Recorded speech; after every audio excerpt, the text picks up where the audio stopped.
ഒരു 1 വീക്കിനുള്ളിൽ പറഞ്ഞപ്പോഴത്തേക്കിനും നല്ല സന്തോഷം തോന്നി. അപ്പോൾ എനിക്ക് ഭയങ്കര ഗ്രേറ്റ്ഫുള്ളാണ് ഞാൻ ഫിംപ്രൂവ് ലേണിങ്ങിനോട് ഇങ്ങനത്തെ ഒരു ഓപ്പർച്യൂണിറ്റി തന്നതിന്. എനിക്ക് സാലറി പാക്കേജും നല്ലൊരു പാക്കേജാണ് കിട്ടിയതും. MCOM കഴിഞ്ഞപ്പോഴെനിക്ക് എല്ലാം തിയററ്റിക്കലി അറിയുള്ളായിരുന്നു. പ്രാക്ടിക്കൽ സൈഡ് വന്നപ്പം ഫിംപ്രൂവ് വേണ്ടി വന്നായിരിക്കും.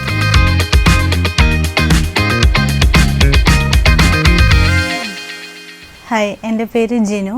ഇപ്പം ഞാൻ കറൻ്റ്ലി എറണാകുളത്തൊരു ഫേമിൽ, ചാർട്ടേഡ് അക്കൗണ്ടൻസി ഫേമിൽ ആണ് വർക്ക് ചെയ്യുന്നത്. അതും ഈ ഫിംപ്രൂവ് ലേണിങ്ങിൻ്റെ പ്ലേസ്മെൻറ്റ് ത്രൂ ആണ് എനിക്ക് കിട്ടിയത്. ഞാൻ ആക്ച്വലി BCom കഴിഞ്ഞിട്ടാണ് ഇത് വന്നത്. അപ്പം എനിക്ക് BCom അതിൻ്റെ കൂടെ ഞാൻ MCOM ചെയ്തുകൊണ്ടിരിക്കുമ്പോഴാണ് ഞാൻ ഫിംപ്രൂവ് ലേണിങ്ങിനെ കുറിച്ച് അറിയുന്നതും.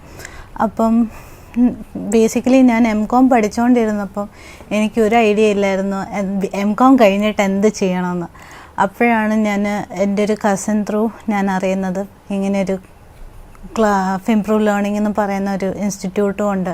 അതിൽ പ്രൊവൈഡ് ചെയ്യുന്ന കോഴ്സസിനെ പറ്റിയും അറിയുന്നത്. അപ്പം PGDIFA എന്ന് പറയുന്നൊരു കോഴ്സ്, അത് നല്ല ഡീറ്റെയിൽഡ് ആയിട്ട് നമ്മളുടെ ഇന്ത്യൻ അക്കൗണ്ട്സിനെ കുറിച്ചൊക്കെ നല്ല ഡീറ്റെയിൽഡ് ആയിട്ടുള്ള ഒരു കോഴ്സായിരുന്നു. അപ്പം ഞാൻ വീട്ടിലും അത് പ്രസൻറ്റ് ചെയ്തപ്പം അവർ നല്ല രീതിയിലാണ് അതിനെ കണ്ടതും അവർ നല്ല സപ്പോർട്ടായിട്ട് പറയുകയും ചെയ്തായിരുന്നു.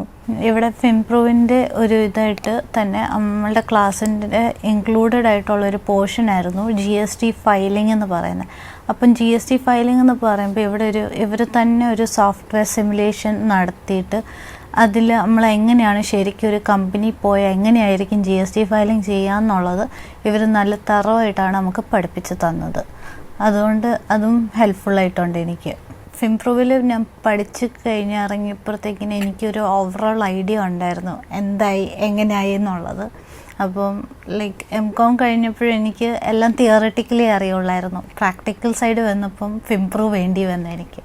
അപ്പോൾ അതിന് ഞാൻ ഫിംപ്രൂവിനോട് ഭയങ്കര ഗ്രേറ്റ്ഫുള്ളാണ്. And thank you Fimprove for helping me.